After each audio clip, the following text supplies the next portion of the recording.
My name is Lily Brooks, and at 32, I thought I had seen it all until my sister's birthday party turned my world upside down. I walked into the party expecting nothing more than cake and casual chatter. Instead, I was blindsided with public humiliation. Right in front of 30 guests, my father stood up, microphone in hand, and demanded that I hand over the keys to my $3 million penthouse, the home I had worked tirelessly to earn as a birthday gift for my unemployed sister. "It's only fair," he said, his voice dripping with false concern. The room went dead silent, every pair of eyes fixed on me. My heart pounded as I refused. That's when he snapped. His hand struck across my face, the slap so hard that one of my earrings flew across the floor. Gasps echoed through the room. Someone had already raised their phone to record the scene. I didn't cry. I didn't scream.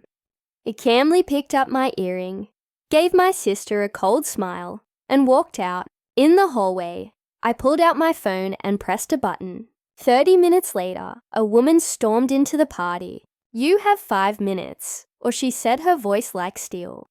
The air grew heavy, and everyone exchanged panicked glances, unsure of what would happen next. What came after? You wouldn't believe it. Before I share the rest of my story, tell me, what time is it right now? And what city are you watching from? Drop your answer in the comments.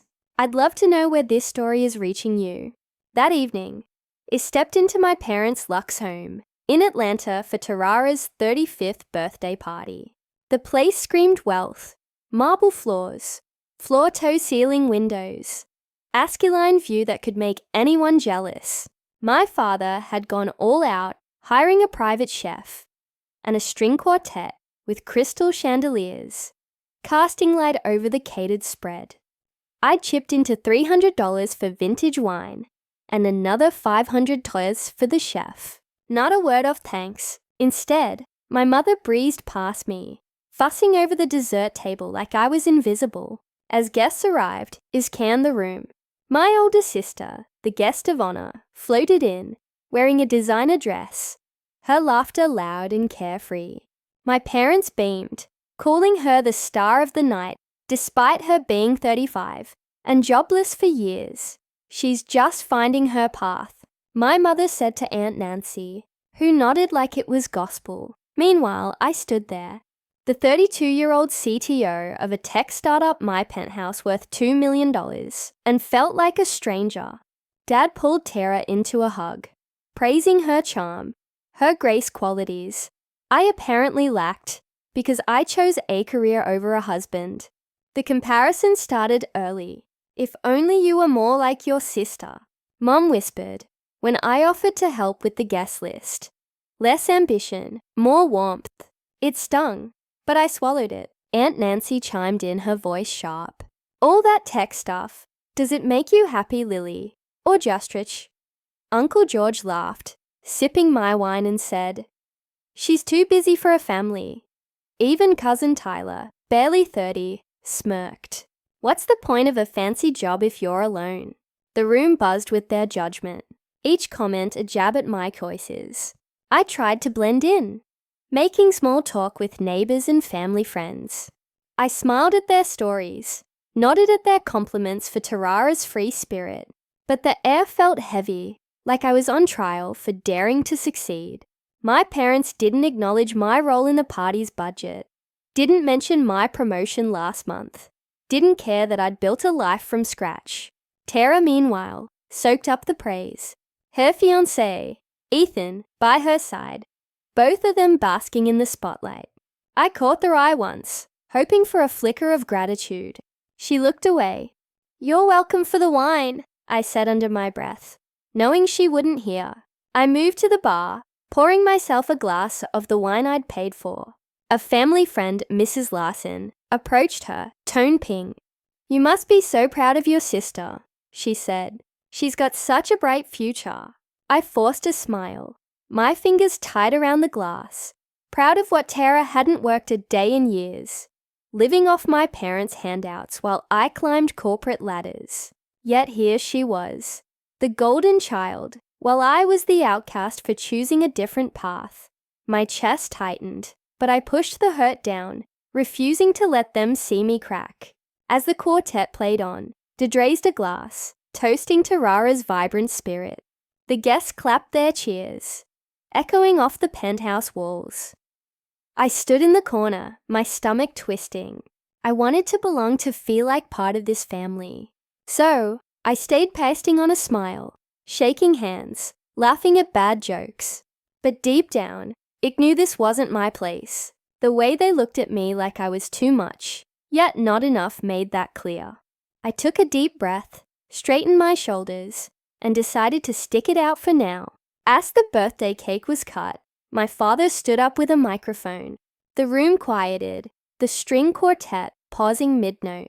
Dad's smile was wide, almost theatrical, as he raised his glass. "Tonight, we celebrate my daughter's 35th birthday," he said, his voice booming through the penthouse. "And I have an announcement. Lily, our generous daughter, is gifting her penthouse to Tara to help her start anew." The words hit like a punch. 30 guests turned home, their eyes expectant, some already clapping. My stomach churned. My penthouse, $2 million earned through years of late nights and coding marathons, was being offered up like a party favor. Tara, my older sister, gasped, pressing a hand to her chest. "Oh, Dad, really?" she said, her voice dripping with surprise. But I caught the flicker in her eyes, the way her lips twitched upward before the gasp. Sheik knew this wasn't spontaneous. It was planned. I stood frozen, my wine glass cold in my hand as the room waited for me response. Dad kept talking, his tone patronizing. "Tara's been struggling jobless for a while now. It's only right for family to step up, right, Lily?" The guests nodded, murmuring approval, their faces a mix of pity for Tarara and expectation for me. My mother joined in, her voice, soft but pointed. "Lily, you've done so well for yourself. Sharing with your sister is the least you can do." At Nancy, seated nearby, leaned forward. "It's a beautiful gesture," she said, her smile tight. "Don't be selfish, dear." Uncle George nodded, his voice gruff. "Family. First, Lily, you don't need that big place." All alone, the pressure was suffocating, their words piling on like weights. I glanced at Tara's fiancé, Ethan, who avoided my eyes, sipping his drink. The room felt smaller, the air thick with judgment. I set my glass down, my hands steady, despite the rage building inside. "No," I said, my voice clear, cutting through the murmurs. The guests froze, their applause faltering. Dad's smile vanished. "What did you say?" he asked, his tone sharp. I straightened, meeting his gaze. "I'm not giving up my penthouse. I worked for it. Every dollar, every late night, every pitch meeting, that's mine. Tara's struggles aren't my burden." The words hung in the air, raw and unapologetic. Tara's face crumpled, but I saw the calculation behind her teary eyes. She wasn't hurt. She was angry. I'd called her bluff. Mom stepped forward, her voice rising. "Lily, how can you say that? Your sister needs help." Aunt Nancy gasped, clutching her necklace. "That's so cold," she said loud enough for everyone to hear. Uncle George shook his head, muttering, "Ungrateful." The guests began to whisper their voice, a low hum of shock and disapproval. A woman I barely knew, Mrs. Carter, leaned toward her husband, saying, "She's always been too independent." Another guest, a family friend, added, "Poor Tara, stuck with a sister like that." The judgment was palpable, each word a needle pricking my resolve. I kept micing up, refusing to crumble. "I've supported this family," I said, my voice steady but louder now. "I paid for half this party, wine chef, everything. But my home, that's not up for grabs." The room grew quieter, the whispers sharpening. Dad's face reined his grip on them. Microphone tightening. Tara sniffled, dabbing her eyes. But I wasn't fooled. She'd known this was coming. Had probably rehearsed that tearful look. Mom's eyes darted between us, her expression a mix of panic and anger. "Lily, you're embarrassing us," she hissed. But I didn't back down. I'd spent years proving myself, building a life they refused to respect.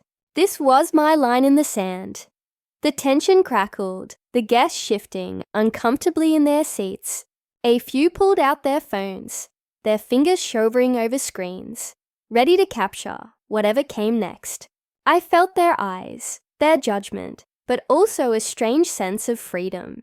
For the first time that night, I wasn't trying to fit in. I was standing up for myself, and it felt right. But the air was electric, charged with the weight of what I'd just done. Dad stepped closer, his jaw tight, and I braced myself for what was coming. The room went quiet as I stood my ground. My father's face twisted, his eyes narrowing to slits. "You're defying me," he barked, stepping closer. The microphone still clutched in his hand. Before I could respond, his hand swung fast and heavy, striking my cheek with a sharp crack. The pain seared through me, my head snapping to the side. My pearl earring flew off, skittering across the floor, glinting under the chandelier's light. Gasps erupted from the 30 guests, their murmurs replaced by stunned silence. I touched my cheek, the heat spreading under my fingers, but I didn't flinch. A young man, one of Tarara's fiance's friends, fumbled with his phone. The red dot of a live stream blinking on his screen. "This isn't real," he muttered, angling the camera toward me. The other guests stared, some frozen, others whispering furiously. Tara's eyes widened, her hand covering her mouth, but I saw no tears, just a flicker of satisfaction. Mom stepped forward, her voice trembling. "Lily, apologize to your father," she demanded, as if I'd been the one to strike. I ignored her, my gaze locked on the earring now resting near a table leg. I bent down, my knees steady, and picked up the pearl. Its smooth surface, cool against my palm. Standing, I faced Tara, who stood beside Dad, her expression a mix of faking shock and smugness. "Happy birthday, Tara," I said, my voice low but clear, each word deliberate. I slipped the earring into my pocket and turned toward the door. The guests parted their whispers, trailing me like a shadow. "She's walking out," one said. After that, another hissed. I didn't look back. The weight of their judgment couldn't touch me anymore. In the hallway, the penthouse's heavy door clicked shut behind me, muffling the chaos inside. My cheeks still throbbed, but my heart was steady. I pulled out my phone and dialed my best friend, Kayla Morgan. She answered on the first ring. "Lily, you okay?" She asked, her voice sharp with worry. I leaned against the wall, the marble cold through my dress. Dad just slapped me. I said, my tone flat, but my hands shaking. He demanded I give Tara my penthouse. I said, no. And he? My voice caught the sting of betrayal sharper than the slap. Kayla's breath hitched. He did what she snapped. In front of everyone, I nodded though. She couldn't see me and recounted the scene. The public demand, Tara's fake tears, Mom's accusations, the guest stares. Kayla listened, her silence heavy with anger. You don't deserve this, she said finally. You've carried that family for years, and this is how they repay you. I closed my eyes, her words anchoring me. She paused, then added, You need to call Margaret. Your grandmother will shut this down. I opened my eyes, a spark of resolve igniting. Kayla was right. Grandma Margaret, my grandmother, had always seen through my family's games. At 80, she held the family's financial strings, her sharp mind unyielding. Do it, Lily urged. She'll back you. I scrolled through my contacts, my thumb hovering over Margaret's name. The hallway wassailed, the distant hum of the party barely audible. I pressed the call button, my heart pounding but certain. My fingers trembled, but I felt a strength I hadn't known before. The linner rang once, twice, then clicked. Lily Grandma's voice was steady, expectant. I took a breath, ready to tell her everything. 30 minutes later, the apartment door swung open. Grandma Margaret strode in her silver cane, tapping the floor with commanding rhythm. At 80, she still carried herself like a queen, her sharp eyes cutting across the room. The guest froze, whispers dying instantly. I stood at the back, my cheeks still burning, watching as her presence swallowed the noise in toe silence. "Daniel," she said, her voice low but edged with steel. "Explain why you dared to lay a hand on my granddaughter." My father's face drained of color, the microphone nearly slipping from his grip. The room held its breath. Margaret didn't wait for an answer. She raised her cane, pointing toward the floor. "You have 5 minutes to find the R-ring.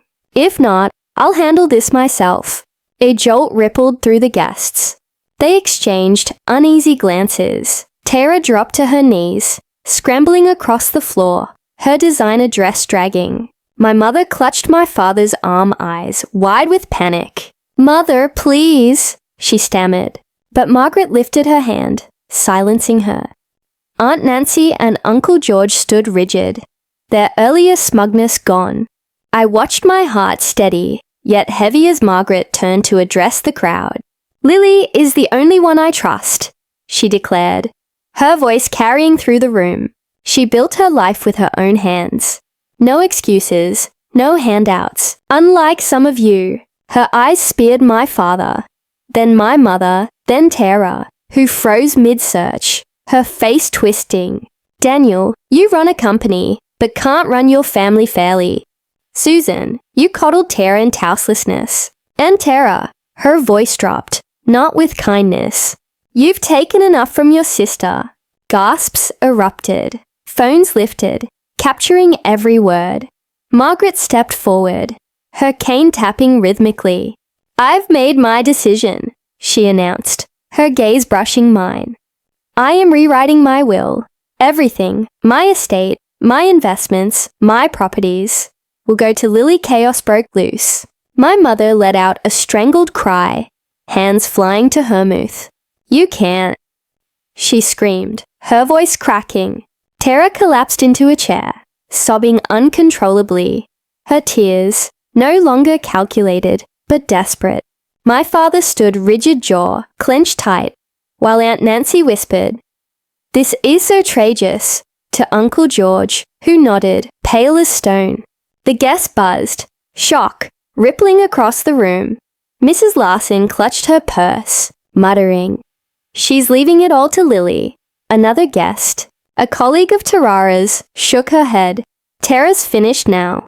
The string quartets stood frozen instruments silent. It stayed quiet, my hands clasped, absorbing the weight of Margaret's swords. She wasn't only defending me, she was tearing down years of lies. Our eyes met, and she gave me a small nod, fierce yet proud. Tarara's sobs grew louder. "Grandma, please," she begged, voice breaking. "I didn't mean for this." Margaret's expression didn't falter. "You meant every bit of it," she replied coldly. "You knew your father's plan, and you let it happen." My father stepped forward, his voice trembling. "Mother, you're overreacting." "Lily, fine. She's strong." Margaret's eyes narrowed. "Strong because she had to be." She snapped. "No thanks to you." My mother tried again, her tone pleading. "We're a family, mother. Don't tear us apart." But Margaret turned away, her cane striking firmly as she walked toward me. The 5 minutes slipped by. The earring hidden in my pocket was never found. Margaret never asked. Sheik knew.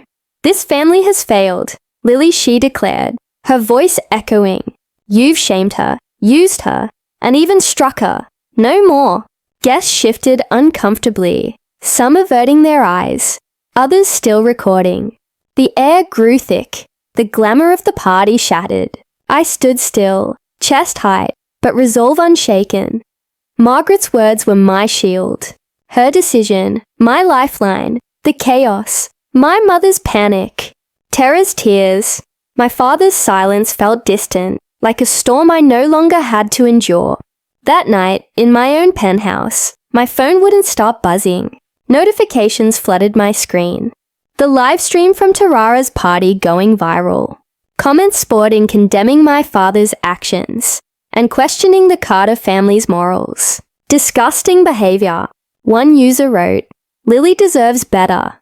Another posted, "The video had racked up thousands of views each share, amplifying the public's outrage." I sat in my couch, the city skyline glowing through my windows, and scrolled through the posts. My chest tight with a mix of vindication and exhaustion. My phone pinged again. A message from a mutual friend. Ethan's family was reconsidering the wedding, shaken by the scandal. They're worried about Tara's baggage. The message read, "The drama's too much." I set the phone down, my mind racing. Tara's engagement. Her one anchor was slipping away because of her own family's actions. Part of me felt a flicker of pity, but it faded fast. She'd stood by while Dad humiliated me, her silence as damning Ash's hand. The doorbell rang sharp and insistent. I opened it to find my father and Mother standing there, their faces drawn. Dad's shoulders slumped, his usual confidence gone. "Lily, we need toe talk," he said, his voice low. Mom nodded, her eyes red. "We're sorry," shedded, her tone pleading. The pressure to support Tara. It got out of hand. I crossed my arms, my jaw tight. Their words felt hollow. Rehearsed. "You think an apology fixes this?" I asked, my voice steady but cold. "You demanded my home, then struck me in front of everyone." Dad flinched, but Mom pressed on. "We're family, Lily. We made a mistake." I shook my head, my resolve hardening. "Your mistake cost me my trust," I said. "You chose Tara over me again and again. I'm done." Dad's face wrined, but he didn't argue. Mom reached out her hand, trembling, but I stepped back. "Please, Lily," she whispered. I closed the door, their silhouettes fading through the frosted glass. My heart pounded, but I felt lighter, like a weight had lifted. I wasn't their pawn anymore. Kayla arrived an hour later, her expression fierce as she hugged me. "You did the right thing," she said, settling onto the couch. "They don't get to walk back what they did." I nodded, pouring us both coffee. "The internet's tearing them apart," I said, showing her the posts. Kayla scanned them, her lips curving slightly. "Good. Let them face the consequences." She set the phone down, her gaze steady. "You're stronger than they'll ever be." Lily cut them off for good. Her words sank in, solidifying my decision. I'd spent years trying to earn their respect, but no more. My phone chimed again. This time, an email from Grandma Margaret. I opened it. My breath catching, "Lily," it began. "My decision stands. The will is being redrafted, naming you as my sole heir. You've proven your worth not just to me, but to yourself. Stay strong." I read it twice, the words grounding me. Margaret's trust was a lifeline, a validation of everything I'd fought for. Kayla squeezed my hand, her smile warm. "She's got your back," she said. I nodded, my yes, stinging, but my heart firm. The family I'd clung to was gone, but I was ready to move forward alone. I felt a quiet peace, knowing I'd chosen myself at last. 3 months later, I stood in my penthouse watching Atlanta's skyline. The city lights sparkled, a quiet reminder of everything I'd built. Last week, I'd been promoted to Chief Technology Officer at my company. My name etched on a glass award for innovation in AI. The ceremony had been packed, colleagues cheering as I accepted the honor, my heart swelling with pride. I'd worked for this night's coding until dawn pitches, that $1 million contracts. This was my victory, earned through sweat and determination not handed to me. News of my family's downfall trickled in through mutual contacts. Tara's engagement had collapsed. Ethan and his family walked away unwilling to tie themselves to her tarnished reputation. The viral livestream had painted the Carters as toxic, and the city's elites hunned them. My father's business dealings faltered, clients pulling back. After his public disgrace, my mother's social circle dwindled, her charity events now sparsely attended. It felt no joy in their ruin, only a quiet acceptance. Their choices had led them here, not mine. I'd severed all ties with them. No calls, no texts, no reconciliation. The night I'd shut the door on my parents' apology was the last I'd spoken to them. Their betrayal demanding my home siding with Tarara, the sting of my father's hand, had drawn a line I wouldn't cross again. My phone, once flooded with their messages, now stayed silent. I'd blocked their numbers, my resolve unshaken. The family I'd known was gone, replaced by a clarity I hadn't expected. Kayla had become my rock. We met weekly, her laughter filling my home as we planned trips or debated tech trends. My colleagues too had stepped up, inviting me to dinners and brainstorming sessions, their respect genuine. One evening, my teammate Sarah had raised a glass, saying, "To Lily who proves hard work pays off." I'd smiled, the warmth of their support wrapping around me like a shield. These were my people now, the ones who saw my worth without strings attached. Grandma Margaret remained my fiercest ally. She'd finalized the transfer of her estate properties, investments, everything tome. Over lunch at her favorite cafe, she'd handed me the legal papers, here years gleaming. "You're the only one I trust," she said, her voice firm. "You've got my spirit." Lily-eyed hugged her, me throat tight, knowing her faith in me was worth more than any fortune. She called often, sharing stories of her youth, her wisdom grounding me as I navigated my new role. Looking out at the skyline, I thought about the lessons carved into me. Personal boundaries were sacred. A line no one, not even family, could cross without consequence. I'd learned to guard my space, my achievements, my heart. True family wasn't defined by blood, but by respect by those who lifted you up instead of tearing you down. Kayla's loyalty, my colleagues' camaraderie, Margaret's trust. These were the bonds that mattered. I'd spent years seeking approval from people who never valued me. Now I valued myself. I turned from the window, my award glinting on the shelf. The Penthouse, once a battleground, was now my sanctuary. I'd made it mine, not just with my name on the deed, but with the life I'd built. The past 3 months had shown me who I could be: strong, independent, unapologetic. I picked up my phone, texting Kayla about our next meetup. As I hit send, a calm settled over me. The Carter's drama was behind me. My future, bright and unshackled, stretched ahead.